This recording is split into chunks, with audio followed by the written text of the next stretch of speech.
కథావాణి శ్రోతలందరికీ చెప్పాలని ఉందికి స్వాగతం.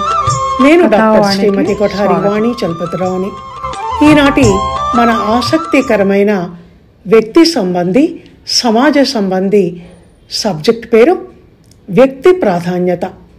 నేను రచించి నా స్వరంతో వినిపిస్తున్న ఈ ఆలోచనాత్మకమైన ప్రయోజనాత్మకమైన టాపిక్ పేరు మరోసారి వ్యక్తి ప్రాధాన్యత. ఇంకా ఏమాత్రం ఆలస్యం చేయకుండా వెంటనే విషయంలోకి వెళ్ళిపోదాం. ఒక వ్యక్తి అంటే ఒక మనిషి, ఒక వ్యక్తే కదా అనుకుంటారు. కానీ చాలామంది బిందువు కలిస్తేనే సింధువు అయినట్టు వ్యక్తి కలిసి ఎంతోమంది వ్యక్తులు అయితేనే ఒక సమాజం ఏర్పడుతుంది. కనుక వ్యక్తికి చాలా ప్రాధాన్యత ఉంది. వ్యక్తి ప్రాధాన్యత అనగానే చాలామంది విఐపీలు, సెలబ్రిటీలు వంటి రాజకీయ నాయకులు, సినిమా నటులు మాత్రమే అని అనుకుంటారు. సామాన్య వ్యక్తి రేషన్ కార్డు లెక్కలోకి, ఎలక్షన్ల సమయంలో ఓటర్ల లెక్కలోకి మాత్రమే పనికి వచ్చేవాడు అని అనుకుంటారు. నిష్ఠూరంగా అలా మాట్లాడతారు కూడా. కొంతమంది స్వార్థపరులైన రాజకీయ నాయకుల లెక్కల్లో, ప్రేక్షక మహాశైలుగా సినీ వ్యాపారుల లెక్కల్లో నిజమైతే కావచ్చు, కానీ రాజ్యాంగబద్ధంగా ఎంత మాత్రం అది నిజం కాదు. భారత రాజ్యాంగం ఒక్కటే కాదు, ఏ దేశ రాజ్యాంగం అయినా సామాన్యుడికి పౌర హక్కుల పేరిట కొన్ని హక్కులను ప్రతిపాదించింది. ఓటు హక్కు, సొంత ఇల్లు, సొంత ఆస్తి కలిగి ఉండే హక్కు, మాట్లాడే హక్కు, ప్రశ్నించే హక్కు, సమాచారాన్ని రాబట్టే హక్కు, ఇలా అనేక హక్కులు ఉంటాయి. ప్రభుత్వాలు ఏ పనికి, ఏ పథకానికి, ఏ ప్రాజెక్టుకు ఎంత ఖర్చు పెట్టింది, మిగులు తగులు లెక్కలన్నీ ప్రతి పౌరుడికి కూడా బాహాటంగా పబ్లిక్గా ఇన్ఫర్మేషన్ యాక్ట్ ప్రకారం లెక్క చూపించాల్సి ఉంటుంది ప్రభుత్వాలు. చూపించకుంటే ఏ దారిన పోయే దానయ్య అయినా, ఎల్లయ్య పుల్లయ్య అయినా లెక్కలు చూపించమని అడగవచ్చు. ఎందుకంటే ప్రజాస్వామ్యంలో ప్రజలే ప్రభువులు. రాజుల కాలంలో రాజుల దయాదాక్షిణ్యాల మీద ప్రజల సుఖ సంతోషాలు ఉండేవేమో, కానీ డెమోక్రసీలో అలా కాదు. కేవలం హక్కులు కాక హక్కులున్న చోట బాధ్యతలు ఉంటాయి. కనుక సామాన్య వ్యక్తికి కూడా ప్రభుత్వం పట్ల, సాటి వ్యక్తుల పట్ల, ఈ సమాజం పట్ల కొన్ని బాధ్యతలు కూడా ఉంటాయి. వాటిని సక్రమంగా నిర్వహిస్తూ హక్కులను ఎంజాయ్ చేయవచ్చు. ఎవరూ ఏమీ అనరు. నువ్వు నీ ఓటు హక్కుతో ఎవరిని కావాలంటే వాళ్లను ప్రజాప్రతినిధిని అంటే రాజకీయ నాయకుని చేయొచ్చు. అతను సరిగా పరిపాలించటం లేదు అనుకుంటే కాల్ బ్యాక్ చేసి కుర్చీ మీద నుంచి దింపేసి మరొకరిని అందలం ఎక్కించేయవచ్చు. వ్యక్తి తలుచుకుంటే అది నిమిషాల మీద పని.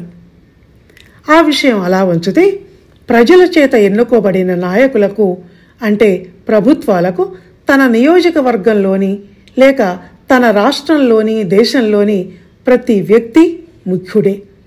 అతని మాన ప్రాణాలకు ఎంతో విలువ ఇవ్వాల్సి ఉంటుంది. ఒక్క వ్యక్తే కదా, అతనికి ఏమైతే ఏమైంది, ఇంతమందిలో ఒకడు పోతే ఏమైంది, ఆ పోయే ప్రాణం ఏమైనా ఓ ప్రముఖ వ్యక్తిదా అని అనుకోవటానికి వీల్లేదు. అలా అనుకుంటే మర్నాడు వందలాది గొంతులు ప్రశ్నిస్తాయి. అపోజిషన్ పార్టీలు అసెంబ్లీలో దుయ్యపడతాయి. ఈ రాష్ట్రంలో సామాన్యుడి ప్రాణాలకు రక్షణ లేకుండా పోయింది అని ప్రింట్ అండ్ ఎలక్ట్రానిక్ మీడియాలు అచ్చుగుద్దేయటం, చర్చలు పెట్టేయటం వంటి పనులు చేస్తాయి. అదో ఉద్యమంలా, నిరసనలా మారి వీధులకు ఎక్కేస్తుంది. సదరు నాయకుని పదవి దాంతో గల్లంతవటం ఖాయం. రాజ్యాంగ విధులను సమయానికి సక్రమంగా నిర్వహించని సదరు అధికారులను ఉద్యోగంలో నుంచి తీసేస్తారు. అందుకే ప్రభుత్వాలు ఎప్పుడూ అప్రమత్తంగా ఉంటూ ఎప్పటికప్పుడు అతి త్వరగా స్పందిస్తూ ఉంటాయి. ఇలా సామాన్య వ్యక్తి ప్రాధాన్యతకు సంబంధించిన కొన్ని ఉదాహరణలను మీకు ఈ సందర్భంలో నేను చెప్తే కానీ నా మాటలు మీ కళ్ళ ముందు బొమ్మ కట్టి విషయం తేటతెల్లం కాదు. ఉదాహరణలు లేని ఉపన్యాస ధోరణి ఎప్పుడూ శ్రోతలను కొంత అయోమయావస్థకు గురి చేస్తూ ఉంటుంది. కనుక క్లారిటీ కోసం మీకు కొన్ని ఎగ్జాంపుల్స్ చెప్తాను. అవి నిత్యం మీరు చూస్తున్నవే, వింటున్నవే, మీకు తెలిసినవే, అయినా సందర్భం వచ్చింది కనుక. రోడ్డు మీద ఒక వ్యక్తి నడుస్తున్నాడు. ఏదో వెహికల్ వెనక నుంచి వచ్చి అతన్ని గుద్ది యాక్సిడెంట్ చేసింది. ఆ సమయానికి అయిన వాళ్ళెవరూ అక్కడ లేరు. అయినా సరే ఆ దారిన వెళ్తున్న వాళ్ళు లేక ట్రాఫిక్ పోలీసు ఇలా ఎవరు చూసినా అంబులెన్స్ 108కి ఫోన్ చేసి పిలుస్తారు. అంబులెన్స్ 108 అంటే అది ప్రభుత్వ వాహనం. మరో విషయం, 3-4 ఏళ్ల చిన్నారి పొరపాటున బోరుబావిలో పడింది. రైతులు పొలంలో బోరుబావులు తవ్వి నీళ్లు పడకపోతే మళ్ళీ పూడ్చకుండా అలాగే వదిలేసి వెళ్ళిపోయిన కారణంగా. విషయం తెలిస్తే వెంటనే ప్రభుత్వ యంత్రాంగం కావలసిన సరంజామాతో వస్తుంది. పిల్ల ఎక్కడ ఉందో కనిపెట్టాక దాని సమాంతరంగా మరో గొయ్యి తవ్వి అక్కడి నుంచి పాపను బయటికి తీసే ప్రయత్నాలు వేగవంతంగా జరుగుతాయి. అంతవరకు పాపకు గాలి ఆడక తిండి లేక చనిపోయే ప్రమాదం ఉంది గనక ఆక్సిజన్ పైపుల్ని బోరుబావిలోకి పంపించి ప్రాణవాయువును అందించటం, పాలను సరఫరా చేయటం వంటివి చేస్తారు. సమాంతర గొయ్యిని తవ్వటం అన్నది చాలా శ్రమతో, ఖర్చుతో, సమయంతో కూడుకున్న పని. అయినా ఆ రక్షణ చర్యలు ఆగవు. ఆఖరికి పాప బ్రతికి లేదన్న విషయాన్ని కెమెరాల ద్వారా కనిపెట్టినా సరే వాళ్ళ ప్రయత్నం వాళ్ళు మానరు. ఎలాగో చనిపోయింది కదా అని అలా వదిలేయరు. పాప శవాన్నైనా సరే బయటికి తీయాల్సిందే. అదంతా చేసేది ప్రభుత్వ యంత్రాంగం. ప్రభుత్వ అధికారులు దగ్గరుండి మరీ శ్రామిక వర్గంతో, టెక్నీషియన్స్తో రోజుల తరబడి ఆ పనిని చేయిస్తారు. ఎందుకు? వాళ్ళకి ఏం పట్టింది? అది తల్లిదండ్రుల బాధ్యత కదా. అంటే అది కుటుంబ సభ్యులతో అయ్యే పని కాదు. వాళ్ళ బాధ్యత కన్నా ఎక్కువ ప్రభుత్వ బాధ్యత అందులో ఉంది. అది ఈ సమాజంలో వ్యక్తికి ఉన్న ప్రాధాన్యత. అంటే వ్యక్తి ప్రాధాన్యతకు మరో ఆశ్చర్యకరమైన ఉదాహరణ ఏంటంటే, ఆకాశంలో ఎగురుతూ ప్రయాణం చేసే ఫ్లైట్, అది డొమెస్టిక్ అయినా ఇంటర్నేషనల్ అయినా, టేకాఫ్ అయ్యాక ఫ్లైట్లో ఉన్న వ్యక్తికి అకస్మాత్తుగా ఏదైనా జబ్బు చేయటం, హార్ట్అటాక్ వంటివి రావటం సంభవిస్తే వెంటనే ఫ్లైట్ని నియరెస్ట్ ఎయిర్పోర్ట్లో ఎమర్జెన్సీ ల్యాండింగ్ అవుతుంది. బయలుదేరిన కాసేపటికే అలా జరిగితే గ్రౌండ్ ఆఫీసర్స్ ఆదేశాలతో వెనక్కు తిరిగి వస్తుంది. వ్యక్తి ప్రాధాన్యతకు ఇంతకన్నా పెద్ద ఎగ్జాంపుల్ ఇంకా వేరే ఉంటుందో మీరే చెప్పండి. మెడికల్ ఎమర్జెన్సీకి గురైన వ్యక్తి ఆ ఫ్లైట్ నడిపే పైలట్స్కి కానీ, ఆ ఫ్లైట్లో ఉన్న ఇతర ప్యాసింజర్స్కు కానీ ముక్కు ముఖం తెలియని అపరిచితుడు. ప్రభుత్వానికి కూడా ఆధార్ కార్డు ఐడెంటిటీ తప్ప వ్యక్తిగత పరిచయం ఉండదు. అయినా ఆ వ్యక్తి ప్రాణాలను కాపాడటానికి ఎంత ప్రయత్నం చేయాలో అంతా చేస్తారు. ఏ బంధం వాళ్లను అలా చేయటానికి ప్రేరేపించింది? అంటే మానవ సంబంధం, మానవ ధర్మం, మనిషికి మధ్య ఉండే అనుబంధం. వీటన్నిటినీ మించి రాజకీయంగా చెప్పాలంటే ప్రజాప్రభుత్వంలో ప్రభుత్వాలు ప్రజలకు కల్పించే రక్షణ బాధ్యత, అతని జీవితానికి ఇచ్చే ప్రాముఖ్యత. ఈ ధర్మసూత్రం మీదనే ప్రపంచం నడుస్తోంది. ఈ సృష్టి కొనసాగుతోంది. ఇప్పుడు చెప్పండి, ఈ దేశంలో సామాన్యుని ప్రాణానికి విలువ లేదని, అతని జీవితానికి గుర్తింపు లేదని, ఈ విలువ అమెరికాలో ఎక్కువని విన్నాను, కొంత చూశాను కూడా. వేరే దేశాల గురించి నాకు అంతగా పరిచయం లేదు గనుక తెలియని విషయాల జోలికి నేను వెళ్ళటం లేదు. అమెరికా ఎప్పుడో ఏదో ప్రమాదం, ఎమర్జెన్సీ వచ్చాక తగిన చర్యలు తీసుకోవటం అటుంచితే ముందు జాగ్రత్తలు కూడా ఎక్కువే అని చెప్పాలి. రోడ్డు మీద వెళ్తున్న కారులో పిల్లలుంటే చైల్డ్ ఈజ్ ఇన్ వంటి కాషన్ బోర్డులు కారు వెనుక రాయబడి ఉంటాయి.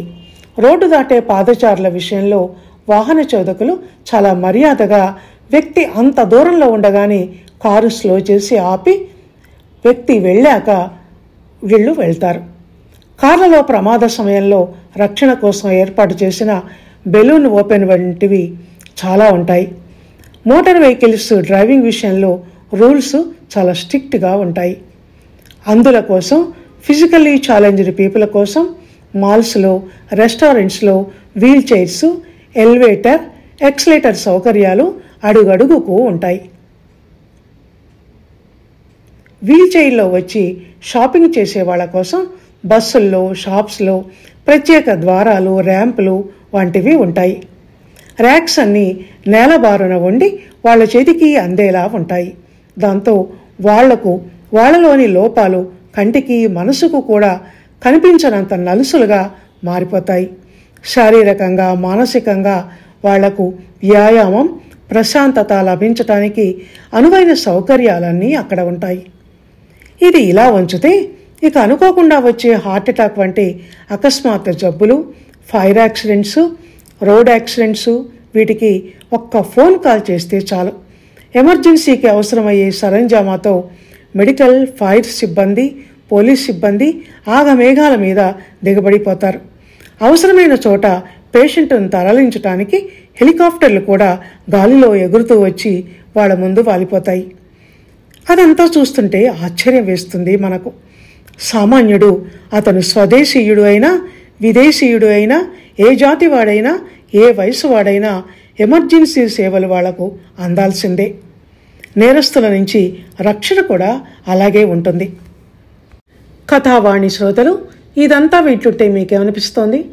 ఈ ప్రపంచంలో వ్యక్తికున్న ప్రాధాన్యత అంతా ఇంతా కాదు అని అనిపించటం లేదు? సాటి మనిషే కాదు, ప్రకృతి సైతం మనిషికి ఎంతో ప్రాధాన్యతని ఇస్తోంది.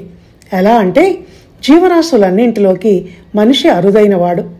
10 మిలియన్ల జీవుల్లో ఒక మనిషి ఉంటాడు అనేది ఊహాగానం కాదని అనుకుంటే, దేవుడు వేసిన పథకంలోనే మనిషికి ప్రాధాన్యత ఉంది. కనుక మనిషి అనామకుడు కాదు, అనాథ కాదు. కుటుంబ సభ్యులు, రక్త సంబంధీకులు కాక ఎంతోమంది సాటి మానవులు, ప్రభుత్వాలు నిరంతరం అతనికి అండగా ఉంటాయి. అతని బాగును, క్షేమాన్ని కోరుకుంటూ ఉంటాయి. సాటి మనిషిలోని మానవత్వ లక్షణం ముక్కు ముఖం తెలియని వ్యక్తిని సైతం ఆపద వచ్చినప్పుడు హక్కున చేర్చుకుంటుంది. అంతేకాదు, నా జీవితం నా ఇష్టం, నాకు బతకాలని లేదు, నేను చస్తాను అని అనుకొని విరక్తితో ఆత్మహత్యకు పూనుకొని ఏ కృష్ణలోనో గోదావరిలోనో దూకిన వాడిని సైతం ఒక్క లెంపకాయ కొట్టి మరీ తెచ్చి ఒడ్డున పడేస్తాయి ప్రభుత్వాలు. మన రాజ్యాంగంలోని న్యాయశాస్త్రంలో ఆత్మహత్యను నేరంగా చట్టబద్ధం చేసింది ఈ మనిషి క్షేమం అన్న కాన్సెప్ట్తోనే. కుటుంబ సభ్యులు, ఆత్మీయులు కూడా చేయలేని పనిని, అంటే మనల్ని రక్షించే పనిని ప్రభుత్వాలు చేపట్టాయంటే కారణం ఈ వ్యక్తి ప్రాధాన్యతే. తనను గురించి పట్టించుకోని వాళ్లను, తనకు విలువనివ్వని వాళ్లను ఆ తను అనే వ్యక్తి కూడా విలువనివ్వడు. ప్రభుత్వాలను సైతం సామాన్యుడు పట్టించుకోడు. ఎలక్షన్ల టైంలో వింటుంటాం కదా, మైకులు పట్టుకొని వాళ్ళ దగ్గరికి వెళ్ళే ప్రెస్ రిపోర్టర్ని సామాన్యుడు ప్రశ్నించే విధానం, సామాన్యుడు ప్రభుత్వాలను ప్రశ్నించే విధానం. మాకు తాగే నీళ్లు లేవు, వాడుకోవటానికి నీళ్లు లేవు, ఉండటానికి ఇల్లు లేదు, దోమలు కుట్టి చంపుతున్నాయి, రోగాల బారిన పడి నానా ఇబ్బందులు పడుతున్నాం, మాకేం చేసిందని ఈ ప్రభుత్వానికి మేము ఓటేయాలి అని ప్రశ్నిస్తున్నారు. అది సామాన్యుడి పవర్ అంటే.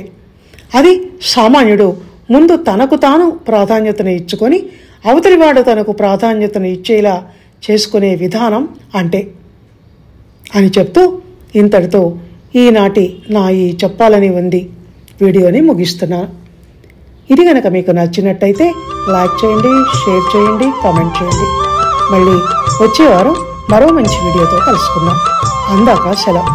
ధన్యవాదాలు.